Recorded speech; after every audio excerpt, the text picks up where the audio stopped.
New Arts and Media Studios in Milwaukee. I'm Charles Purcell. This is The Log.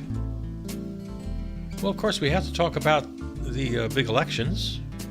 Lots to opine about there. But first, let me mention a couple things before the news gets too moldy. Well, maybe it already is. The weird Halloween party at Mar-a-Lago. We didn't talk about that last time we were together. If you didn't see the footage, if you didn't see the video, my God, you really should go back and check it out. Pretty just disgusting. And I don't have too much to say about it that's not obvious, except that we now understand there's just one more piece of literature that he obviously doesn't understand. The Great Gatsby. He thinks, and his people think, whoever decided to put this together, that a Great Gatsby theme would be good. So it's getting hilarious. So either they have no idea what the Great Gatsby is about, that it's a warning about these horrible, misguided people who put all of their efforts and their identity into their wealth and treating other people like crap. Either they don't understand that, or even worse, they do understand it. And they like it. That's how they fancy themselves. I'm honestly not sure which is true. I think maybe it's the latter. Maybe they really do understand. And this is just the latest. The Miller-Vogt regime has oftentimes made references to Star Wars in exactly the same circumstance. They don't seem to get that the Empire was the bad guys. Or maybe they do, because they fancy themselves the stormtroopers. You've seen the memes and the posts by, I think, Miller himself, others in the regime. What do you think? Do you think they don't understand? They don't get it? And that's why they cast themselves as the villains in these stories? Or do you think they do get it? And also the reason they cast themselves as villains. We always say around here, you've heard me say it 100 times, the evil and the dumb. And it's really almost impossible to distinguish between the two. So they don't understand The Great Gatsby, or they do. They don't understand Star Wars, or they do. The Orange Meat Puppet has said several times that Les Miserables is his favorite musical. He loves Les Mis.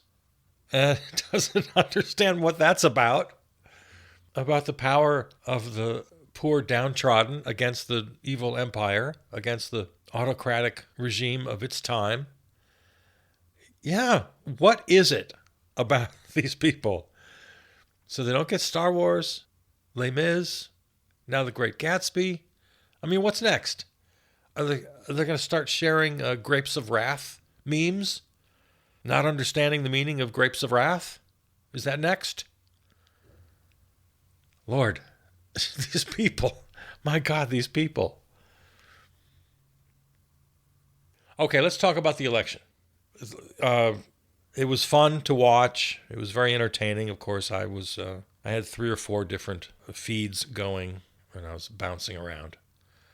Of course, it was a clean sweep for the non-MAGA electorate.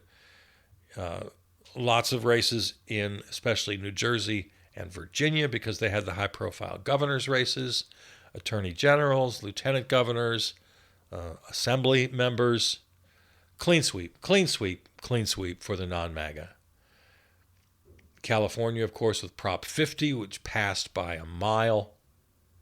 Pennsylvania Supreme Court.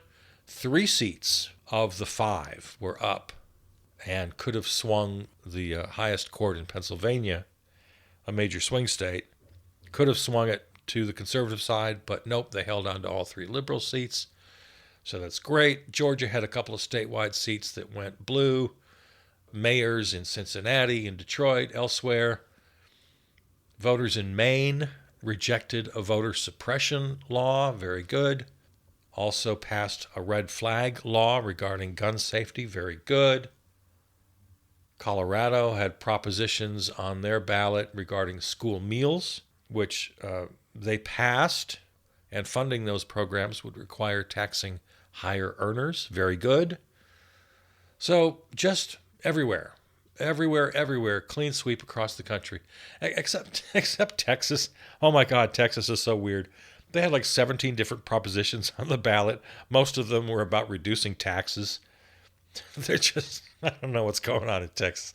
That's a whole nother country. Texas is a whole nother country. All right, so here's what I need to tell you. Here's what I need to say about Tuesday's election.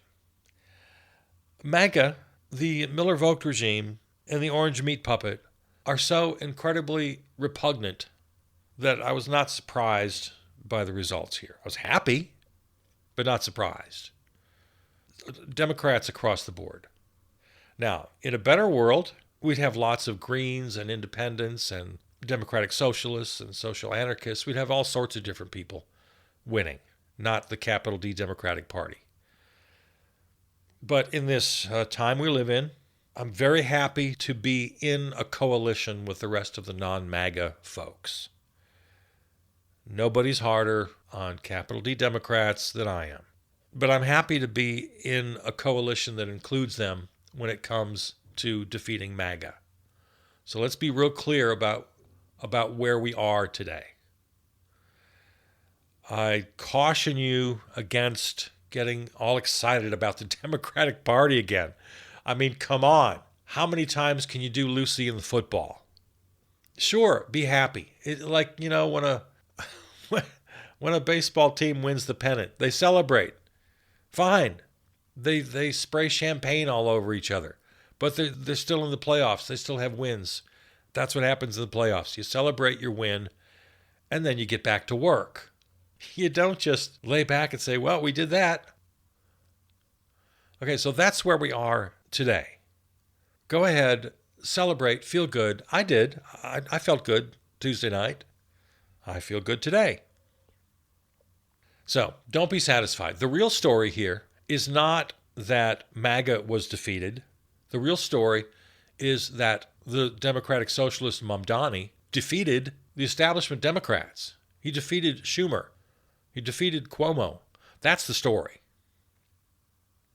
And I'm really getting just so tired of hearing that New York City is somehow different. Oh, well, sure, he could win in New York, but he couldn't win in the heartland. You can't run that kind of a candidate. You know, this othering of cities, I'm so sick of. And I'm talking to you, Democrats.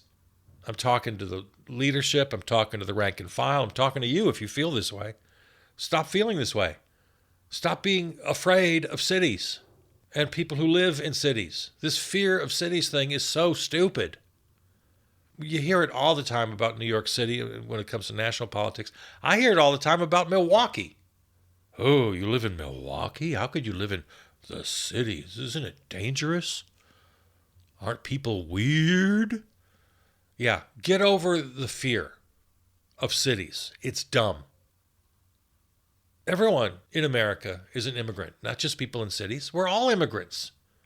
We're all working class. The great, vast majority of Americans are immigrants and working class. The coalition that brought victory for Zohran Mamdani in the New York City mayoral race. We're all immigrants. We're all working class.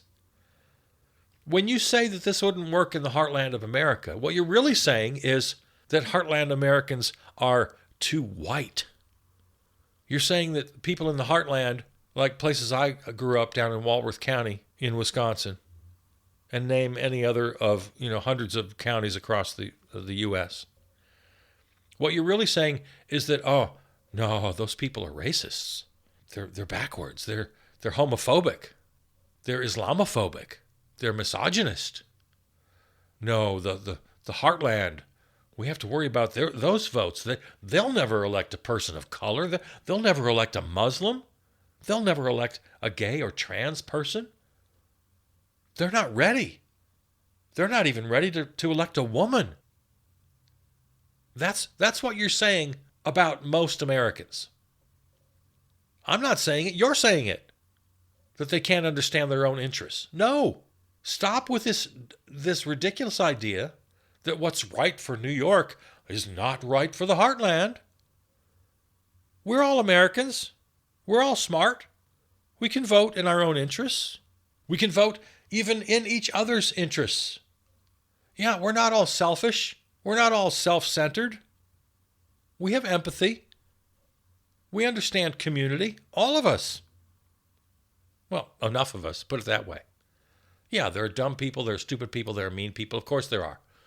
But when you paint with this wide brush, assuming that no one in the heartland understands their own interests and that they're all bigots, that's on you. That's not on me. You got to stop selling the heartland short.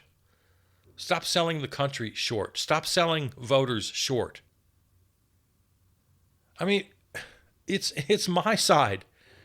I am the urban city dweller, highly educated, liberal elite. I'm the socialist. I'm the anarchist. I'm the one that's supposed to be out of touch, right? That's me. No. Because I'm not dismissing the heartland. I'm not calling them dumb and bigoted. You are. Every time you say, well, they're not ready, we have to give them a centrist. So what do? And by you, please don't take offense. I'm using the collective you, meaning establishment, capital D Democrats who insist on going centrist and who insist that New York City is somehow different. That's what I'm talking about. That's the you I'm talking to right now. So what do? You offer watered down centrist policy, not too offensive, for fear of turning away your voters. It's you who don't understand your own voters. It's not me. I'm not accusing them. You are. Or more importantly, you don't trust them. You don't trust your own voters. Or, I realize this as I'm speaking, maybe you do understand your own voters and you're afraid of them. Because if you give them a chance to lead, well, maybe they'll just do it. Maybe they'll, if you really give them a chance to vote actually for their interests, they might just do it and you're out of a job. Now the you I'm talking to are the establishment Democrats in office. Trust your voters, please. Trust the people. And if you're afraid of your own voters, you know what? Go find another job. Go get a job in the real world. Go work at a bakery or dig ditches or work in a data center. I don't care what you do. Get out of politics if you're afraid of your own voters. Just get out. You're not a public servant. You're certainly not a leader. Just get out. Thank you. Yeah, the people will lead if you just give them a chance, if you give them options. And right now, we have what you and I have been discussing for a while, this terrific populist alliance. Zoran Mamdani in New York got 9% of the Trump 2024 voters in New York City. Did you hear that? 9% of the people who voted for Donald Trump in 2024, New Yorkers, turned around and voted for Zoran Mamdani. That's the populist alliance. 9% is huge, is absolutely massive when you look at margins of victory. You look at what you need to win an election. 9% is astronomical. Zoran Mamdani won 9% of 2024 Trump voters. Lord Almighty, you guys. Follow the populist alliance. All right, let's talk about Zoran Mamdani for a little bit. You want to go back if you haven't heard it. Even if you have, you want to see it again. The greatest, okay, I don't want to sound too hyped up about this, but I think I can honestly say the best political speech I've heard in my life. I mean, I can't think of any better. Jesse Jackson made a couple of really great speeches at the Democratic conventions of 84 and 88. I honestly can't think of a better speech. Barack Obama's made a couple of good speeches, but, you know, he's Barack Obama. Yeah, this was fantastic. He opened by quoting Eugene Debs, for God's sakes. Oh my God. Yeah. A bunch of people going to their favorite AI Google saying, who's Eugene Debs? My favorite quote, and I'm paraphrasing here, I'm young, I'm Muslim, and I'm a democratic socialist, and I don't apologize for any of these things. What a great quote. Oh, they roared. Zoran Mamdani, man. Economic progressive populism. It's where the voters are. It's just where they are. Now, just a quick reminder here. I am not totally aligned with democratic socialists because I'm a social anarchist. They still rely way too much on money and on jobs. And I think they're wrong about that, the democratic socialists. Are they better than the neoliberal Democrats? Are they better than the fascist Republicans? Of course, by 1,000 miles. I'm very, very happy with the democratic socialists as represented by Zoran, Bernie, and AOC. But just a quick reminder, around here, this reliance on job growth, on economic growth, no, growth should be negative. We should be retracting, not expanding. Everybody shouldn't have a job. It's ridiculous to think that everybody should have a job. That's not the future. The future is universal basic income. The future is AI and robotics doing all the dumb work. The future is us being more human. And, okay, all right, you can't, maybe I'm ahead of my time. People will be talking about this later. They're not talking about it now. But where I disagree with Mamdani is this whole free childcare. Now, you might be surprised to hear that, but you know what? I think parents should raise their kids. You don't stick your kid in daycare for 8-10 hours a day while you and your partner both work. That's very 20th century. That's old-time thinking. No. Parents should raise their own kids. A couple of parents should have extremely part-time jobs that support a family, because that's where we are now.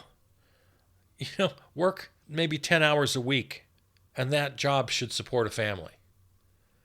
If you take all the money generated in this country and distribute it equally, nobody has to work more than a few hours a week. And especially as AI and robotics take over all the mundane jobs, nobody has to go to these dopey jobs anymore. The future is now, and the actual future is right around the corner. And the idea of everybody working full-time jobs is just ridiculous. We have to embrace the future. We have to embrace universal basic income. And this will allow parents to raise their own children and to be active in the community, in your neighborhood. The whole "it takes a village" thing is still as true as it ever was, but lost to a generation. Yeah, when we're not reliant on this fictional overlord called the economy, when we're not reliant on these bullshit jobs, as David Graeber called them, yeah, we'll work a fraction of the hours we work today. Mothers and fathers can raise their own children. Extended families and neighbors can be part of that raising of the children. Yeah, the current model is just so incredibly anachronistic and wrong, where everybody is expected to work 40 hours and you have to put your kids in full-time daycare. That's just crazy. It's a terrible, terrible system that we have to just destroy. So that's the one thing I don't agree. That's where I part ways with Zoran Mamdani. Socialists and democratic socialists are still married to this idea of people having jobs and of the economy growing. Oof, no, I'm way past that. So as much as I love the guy, and again, by order of magnitude, just exponentially better than the Democrats, and not even in the same universe as the fascists. So I celebrate his win, don't get me wrong. Just have to keep things real here. Okay, Prop 50 in California. I don't have too much to say about that. I'm glad it won. You know me, I'm all about small d democracy, so the idea that they had to do it is sad. I wish they didn't have to do it, but they had to do it. The Republicans in Texas stole 5 seats to hand over to MAGA. So California had no choice. They had to do it, and the voters did the right thing. They stole 5 Democratic seats to even out the playing field again. Now, other Republican states are threatening to do the same thing. They're in various stages of doing it as we speak. I got an email, maybe you got the same email, from Gavin Newsom, California governor. Here in California, we passed Prop 50 by an overwhelming margin with a historic turnout. And I want to thank all of you who worked so hard to make this victory possible. Well, very good. He goes on, now we need Virginia, we need Maryland, we need our friends in New York and Illinois and Colorado. We need to see other states meet this moment head on as well. If you make your voice heard, I believe they will act. So he's got a petition he'd like you to sign. And I agree. You know how I feel about Gavin Newsom. I think he's kind of a tool. I think he's an establishment Democrat. I think he's ambitious enough to pretend he's a populist. So we won't go back into that whole thing. You and I talk about that all the time. So, yeah, Prop 50, they had to do it. If we get the world back on its legs where it makes sense, there will be free and fair elections, and everybody can make their choice within those free and fair elections. Gerrymandering has to go. It has to be a nationwide law. Congress has to pass it. Can't be state by state. So hopefully we'll get to that at some point. We have to talk about the response. God, Stephen Miller, the co-dictator Stephen Miller, along with Russell Vogt of the Miller-Vogt regime, had a chilling post immediately following the victory of Zoran Mamdani, where he cited statistics that almost 50% of New Yorkers live in family households with at least one immigrant. Over 1 million children, equaling 62% of all children in New York City, live in a household with at least one foreign-born family member. 80% of these children are U.S.-born citizens. Mixed status households demonstrate that all New Yorkers are impacted by federal policies that separate families. Be a shame if anything happened to your family there. Just blatantly threatening children and families of New York City because he doesn't like the outcome of an election. This is an overt threat to tear families apart. This is a horrible, dark, twisted person. The orange meat puppet wasn't much better. Threats to send troops to New York City or to withhold millions of dollars of federal funds. This was all before voting took place.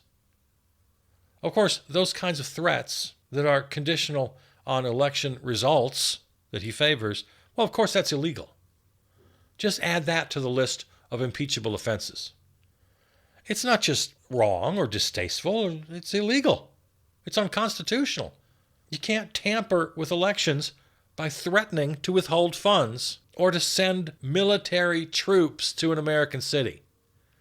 This is illegal 100 different ways. It violates separation of powers. It violates 100 different statutes governing the use of appropriated funds.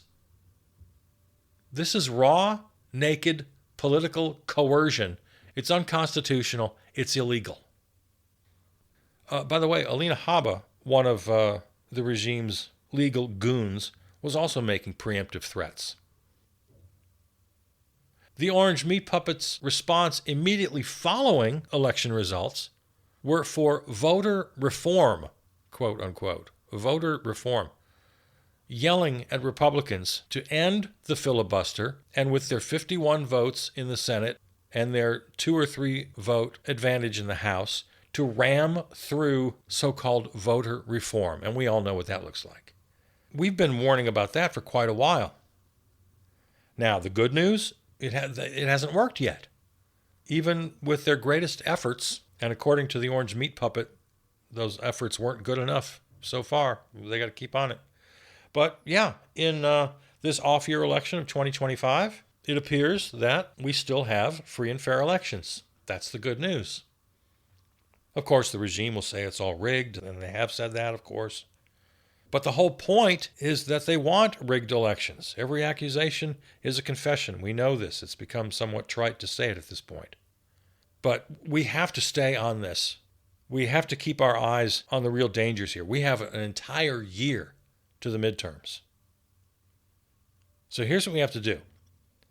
The Democrats who were just elected, we have to absolutely keep the pressure on them. We have to push them to govern, and we have to push them toward economic progressive populism.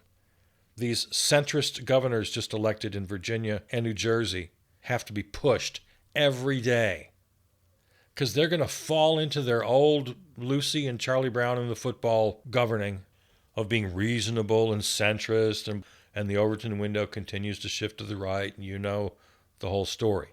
So we have to push the Democrats who just won this week. We have to push them. MAGA is going to try like hell. They're going to try like hell to rig the 2026 midterms. They already tried to intimidate people at the polls. They literally sent troops to polling places. They have an entire year to plan and implement their dirty tricks. Intimidation at the polls. The purging of voters. They're always going after voter information, voting rolls. They got all the AI and the Palantir and all that techno-fascist hardware and software now to make that job easier. Speaking of the techno-fascists and AI, the Russian bots, the Chinese bots, and all the people aligned with that now have new tools. You know, it's starting to sound pretty old-fashioned, the tricks of 2016 and 2020, when there was all this misinformation and disinformation on social media, at the time, Facebook. Now it's everywhere. The Russian and Chinese misinformation and disinformation is in full flower. Attempts at gerrymandering, which we've already talked about. The Miller-Vogt regime is always trying to get their hands on voting machines. There are dozens of lawsuits working their way through the court system right now on who has access to these machines, access to voter rolls, access to information. Voter intimidation is a huge part of their game. It already has been, and it will only grow. 26, you're going to see it in spades. Dozens of voter suppression laws, like the one just rejected by the voters in Maine. Thank you. But that's central to their strategy to make voting more and more and more difficult.